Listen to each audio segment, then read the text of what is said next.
Welcome to the Business Talk podcast, where we uncover the ideas, insights, and research driving change in the world of business and society. I am Deepak, your host from India. We are delighted to join by Dr. Anita Woolley for an insightful conversation in today's episode. To start us off, allow me to introduce the voice behind today's conversation. Dr. Anita is a professor of organizational behavior and theory at Carnegie Mellon University's Tepper School of Business. She earned her PhD in organizational behavior from Harvard University, where she also completed both her bachelor's and master degrees. Her work sits at the intersection of collective intelligence and collaboration, especially how people and AI systems think and perform together, along with the team coordination and the realities of managing multiple team memberships. Her research appears in leading outlets including Science, the Proceedings of the National Academy of Sciences, Nature, Human Behavior, Organization Science, Academy of Management Review, Management Science, Small Group Research, and Organizational Behavior and Human Decision Processes, among others. Professor Woolley has received research support from the National Science Foundation, the US Army Research Office, the Defense Advanced Research Project Agency, and private sector partners. In addition to her research and teaching, she serves as a senior editor at Organization Science, is a founding associate editor for Collective Intelligence, and is affiliated with professional communities including the Academy of Management, the Interdisciplinary Network for Group Research, Informs, the Association for Computing Machinery, and the Association for Psychological Science. In this episode, Professor Anita Woolley shares key insights from her research, COHUMAIN, building the socio-cognitive architecture of collective human-machine intelligence. It's time to dive right in. Let's give a big welcome to Dr. Anita Woolley as our guest for today's episode.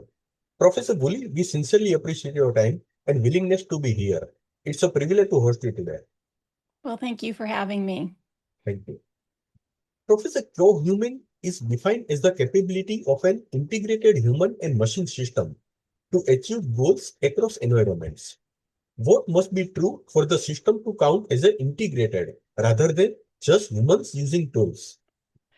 Well, I think that's a really interesting and important question because humans, of course, have used tools for as far back as we can trace. Now, I guess in answering this, I draw a contrast to how we think of individual intelligence.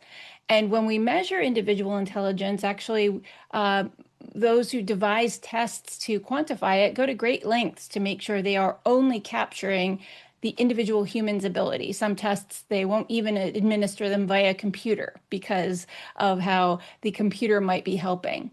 So when we think about collective intelligence, really, any tools that are augmenting the individual's ability would be part of the system that they are using to accomplish goals and would be part of influencing the collective intelligence of the system. Now, of course, how integrated those tools are and how well the user uses them is going to influence how high the collective intelligence will be. But really, we're fairly inclusive when we think about defining collective intelligence in terms of humans and tools. Really, any tools that a human might use to accomplish a goal would be part of the system of collective intelligence. Professor, your paper highlights that AI is increasingly central to human communication and collaboration. What new coordination problems appear when AI becomes a participant in the communication loop? Well, I think a big one, and this is something that was highlighted in some work I've done with Pranav Gupta, is it can undercut our tendency or our ability to develop collective cognition. So, as Herb Simon noted, many decades ago, human beings are satisficers. We cut corners. I mean, maybe a cruder way to say it is we're lazy. And so, learning about the people we're working with and figuring out what they are good at so that we can collaborate more effectively with them is hard work. And if we can cut a corner because we have this communication tool, we might cut that corner, but it might undermine the collective cognition that humans need to develop in order to work together effectively. And so that is one of the major risks of having tools involved in human collaboration, is that it actually undermines the human elements of the collaboration. Professor, the paper argues there are still many unanswered questions about how human AI collective intelligence will emerge. What do you see as the biggest unknown researchers are currently missing? So, related to this notion of needing to develop collective cognition is also just the ability or the need of humans to develop relationships with each other. And I think a lot of us have questions about the impact of some of these tools on those relationships, either because individuals aren't making the same level of effort to reach out and get to know each other. Maybe they're not going to need each other as much. Or when people do make gestures to one another, maybe they're going to be perceived differently because there's a question about the effort that was involved in making that gesture. We have some research going on in my lab. Christopher Bishop is my a former postdoc and now a faculty member at Auburn University who's taken the lead on this and how coworkers perceive help if that help was aided by AI in some way. And if it affects their feelings, their need to reciprocate, which is a major engine of developing relationships in the workplace, is helping each other and reciprocating. And so that could be one way that AI could impact human relationships and the workplace. Professor, when you say truly integrated human agent collaboration may look nothing like how we work today, what are 2 to 3 concrete work practices you expect to change most dramatically? So we have already seen a dramatic change in communication as a result of even, before AI, before large language models, the use of communication technologies, of earlier AI tools that would help with scheduling, with automating some tasks, with responding, autoresponders, and things like this. And so I think one of the major practices that will change will be additional changes to communication, hopefully to improve it. In many of the things that we're talking about, some people can take a dystopian view. I try to take a more optimistic view. And so I think there could be some improvements to communication. And one of the ways that especially large language models could improve communication is it could make it easier for us to understand each other. We know that humans are bad at having conversations in groups. As soon as the group gets to be larger than, say, 2 or 3 people, there are all kinds of issues that emerge with some, who maybe take all the airtime, some who don't participate at all, people who aren't sure if they can be forthcoming or truthful.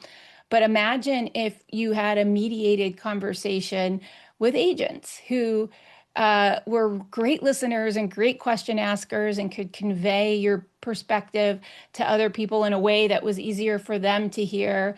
And how much easier it would be, say, to make progress on an issue if you weren't waiting for everybody to be available to meet at the same time. And the larger the group is, the harder that gets. So I optimistically hope that we might see, for example, so just to be concrete, perhaps fewer meetings. Right now, people are inundated with meetings and it makes the rest of their work and their life difficult. Perhaps there could be fewer meetings if we had better ways to convey information and integrate it outside of synchronous meetings. And maybe we would have more productive discussions in even larger groups because we could leverage tools that could integrate different perspectives and help groups make progress forward in ways even that are even more effective than we can do right now when we're trying to do it live. Professor, COHUMAIN calls for a socio-cognitive architecture. What are the essential building blocks of such an architecture? For example, roles, shared representations, feedback norms, and which block is hardest to engineer? So, in the papers that we've written about COHUMAIN and our socio-cognitive architecture for collective intelligence, we talk about three essential functions that any intelligent system needs to maintain. One is memory. So, individual humans, when you think of intelligence in humans, memory, attention, and reasoning are basic building blocks. And that's also true in groups of humans or groups of humans and machines. And so when we talk about essential building blocks for collective intelligence, they fall in those three different categories: memory, attention, and reasoning. And so many of the structures, the traditional structures in organizations, can be understood in terms of their roles in helping to assist those functions. So roles, for example, can be helpful for, actually, they help memory in the sense that it helps us identify expertise and where it's located and who to ask about different questions. It can also help with managing attention because alongside knowing who has what expertise, you also, if the role is well defined, know who is taking care of what collective task. So we're dividing our collective attention resource. The third bucket, though, that I mentioned was reasoning. Reasoning is fundamental to decision making. And at the base of reasoning are goals. And so, in order to have collective reasoning that functions effectively, you need to have shared goals and goal alignment, meaning that we all agree on what we're trying to do together. And I don't have any individual goals I'm pursuing that conflict or are in misalignment with what we're trying to do together. And when you do have strong, clear goals and good goal alignment, that facilitates reasoning because then when we're making decisions, we have a sense of what the priorities are. We agree on what's most important. And if we're all committed to those goals, if they're aligned, then we are putting effort toward them, and our effort is all pushing in the same direction. But that is much harder to achieve than it might sound, because sometimes people don't recognize that they really are pursuing some individual goals that are at odds with what the group is doing. Or maybe, and more, this is the case, individuals are involved in multiple teams, multiple projects simultaneously, and it is competing for their time. And so while they might be in this meeting committed to this goal and really intending to put forth the effort or to deliver on the things they've committed to, little do they know that 5 minutes later they're going to leave and get pulled in a different direction on a different project. And so that's another version of this goal misalignment and competing goals. And so that is one of the hardest things to establish and maintain. It's an ongoing maintenance issue, and it's fundamental to maintaining the rest of the system. And many groups actually gloss over this early on in their work. We all assume we know what we're trying to do here or what's important, and often that's not the case. So it's a really important issue. We have probably the fewest tools available to help with this. We have all kinds of things that help us manage attention, schedule tasks, manage project task trackers and handoffs, et cetera. We have knowledge directories and things that help us identify who might know something that will be helpful to us. Very little, though, that helps us with collective reasoning. Professor, the special issue spends conceptual foundations, empirical tests, agent representation that can jointly interact with humans, and studies of both human to human and human machine interaction. How should listeners think about the through line in connecting these 9 papers?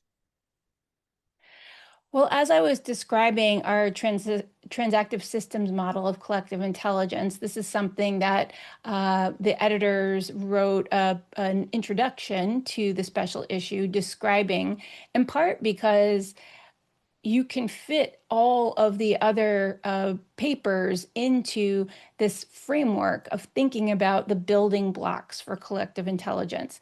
Collective intelligence is complicated. It's a complex socio-technical system, a complex dynamic system.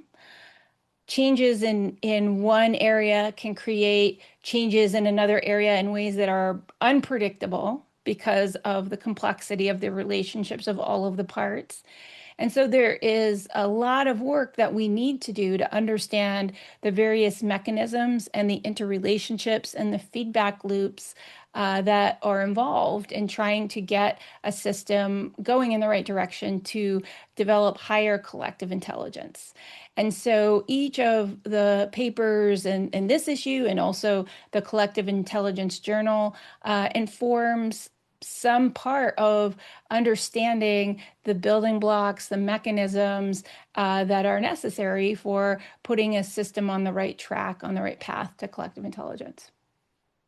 Professor, what are the most common barriers you anticipate for human AI collective intelligence in real teams? Miscalibrated trust, opaque reasoning, incentive misalignment, or something else entirely? Well, I'd say, referring back to some of the issues with collective reasoning I mentioned in describing our model, there are many things that can undercut collective reasoning. Certainly, having misaligned incentives is a big one. Organizations, I think, make this mistake very often. Even a very simple thing like having a group of professionals assigned to work together as a team, but they're evaluated as individuals. Already you have incentive misalignment because suddenly something I might do that might help the team but might hurt my own productivity or the things I'm being measured on. It's very clear, we know from the research that the individual goals always win. But there are lots of other subtle things as well that can hinder the development of collective reasoning and collective intelligence. There are many emotional issues. You talk about trust, but even as a precursor of trust, sort of how I am feeling about what we're doing together, whether the other people in the group are being transparent and honest, etc. All kinds of things that come into my judgment about whether or not this is a place where I can accomplish goals that I value, that I should commit my time and my resources to. And all of those things can be barriers if they're not in place to the group developing the building blocks to collective intelligence, especially collective reasoning. Professor, the paper emphasizes keeping human societal well-being and prosperity as a priority in practice. How do you operationalize well-being as a design constraint when building human AI teaming systems? So I think that's a well-being is really a multifaceted concept. We think of first and foremost physical health and well-being. And so prioritizing decisions and practices that will safeguard the environment so that we're not compromising our health and the health of future generations through the decisions we're making now, and all kinds of current decisions that we might be making about working hours and other strains that we put on people in the name of accomplishing goals. But there are also other components, obviously. There's cognitive well-being. So, are we facilitating an environment where individuals can think and be creative and make the best decisions for themselves and for the collective? Emotional well-being, where individuals can feel safe, happy, to experience joy when they're at work. And also relational well-being. Are they free to develop the relationships, and is the context set up to encourage that versus discourage that? So, if we were to design systems that made it unnecessary or even discouraged people from developing honest relationships with each other, that would harm well-being, for example. So I'd say, again, I tend to be more optimistic, positive that hopefully we can mindfully develop these systems in such a way that enhances these components of well-being instead of undermines them. Professor, if a company says we want collective intelligence with AI in our teams, what minimal evidence would you convince you they are improving system level performance, not just individual productivity? So this is a question we are working on quite a bit these days. In our transactive systems model of collective intelligence, as I described, we think about memory, attention, and reasoning at the collective level. But we've also thought about behavioral indicators that a collective is developing these systems and that these systems are operating in a healthy way. And so we're often looking for ways to capture evidence that these behaviors are occurring as a means of then assessing what's going on under the hood, because you can't directly perceive memory happening, for example, or attention happening, or even reasoning.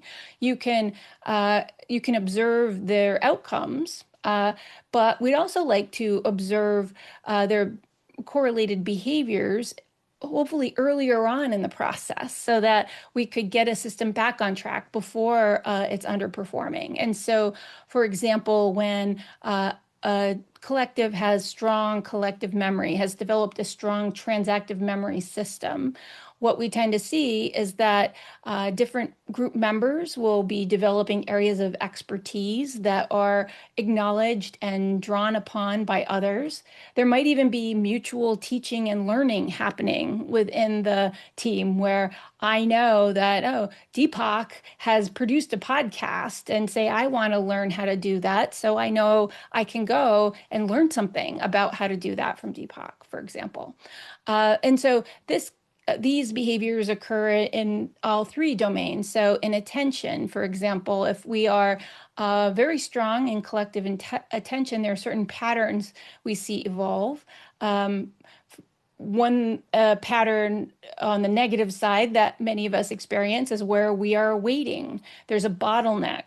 We send an email, we don't hear back, we don't know what's happening. And so if you look at the communication pattern there, if you were to capture information about the timing and the pattern, you might see Deepak sends me an email, and then there's a lot of time with no response. And then maybe some days later, there's a response finally, and then there's another gap. Whereas in a team that has high collective intelligence, in some of our studies, what we see is more of a bursty pattern, where there may be just as much communication as in the first example, but there is a quicker response, more responsiveness, such that maybe because we're in different time zones and I get a sense of what your work schedule is, if I'm trying to get some information from you, well, I make sure I get an email to you by this time of the day because I know you'll be checking and then you're going to get right back to me. And what that does is also frees individuals up in between to not be tracking their email because something might pop up. And so we see this bursty pattern, and that we interpret as an indicator of strong collective attention. So getting back to the question, I would be sort of advising these leaders at the company to find ways to just get a gauge or a temperature, if you will, on the teams and how they're working together in terms of if they're using members' expertise, if they are aligning their communication patterns in a way that looks more bursty versus a lot of hanging threads that aren't followed up on. And then finally, with the collective reasoning, what we tend to see is that a team that has strong collective reasoning has generally high effort, uniformly high engagement and effort and commitment. So if you have a team where some people are holding back and there's a lot of turnover, that is an indicator that maybe there isn't the alignment you would want on that team around what they're trying to accomplish. Professor Woolley, before we wrap up, I want to leave you with one final question. Looking ahead, which research method do you think will be most valuable for COHUMAIN, lab experiments, field studies in organizations, simulations, or new evolution benchmarks, and why? So, this might seem like a cop out, but it's not. I've always been an advocate, especially with the doctoral students I train, of using multiple methods because each method has an advantage and a disadvantage.